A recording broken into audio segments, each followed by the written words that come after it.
अवां ॾिसी रहिया आहियो KTV वर्ल्ड ऑफ न्यूज़ यानी ख़बरुनि जी दुनिया। गड़ी यासीन सां पेश आहे KTV जे कल्चरल रिपोर्टर शाहीन सिंधीअ जी रिपोर्ट।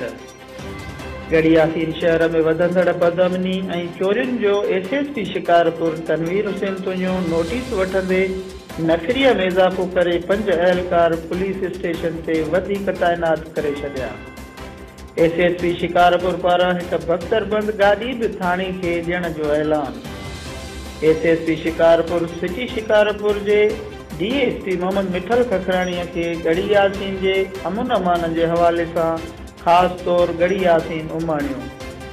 DSP आफ़िस गड़ी यासीन में सिटी शिकारपुर जे DSP मोहम्मद मिठल खखराणीअ जे बाज़ार एसोसिएशन गड़ी यासीन समाजी इत्तेहाद जे अॻुवाणनि ऐं सहाफ़ियुनि सां गॾिजाणीअ में DSP गड़ी यासीन असगर आवाण, SHO गड़ी यासीन तारिक लाकेर समेत सब डिवीज़न गड़ी यासीन जे समूरनि थाणनि ड्रखण बडो आगा फारम दिलावर मारफाणीअ जे SHOs जी शिरकत। DSP शिकारपुर मोहम्मद मिठल खखराणीअ सहाफ़ियुनि ऐं शहरियुनि सां ॻाल्हाईंदे चयो त शहर अंदरि वधंदड़ वारदातुनि ऐं मीडिया ते हलंदड़ ख़बरुनि जो नोटिस वठंदे गड़ी यासीन थाणी लाइ नफ़री ऐं बख़्तरबंद गाॾीअ जो ऐलान कयो वियो आहे।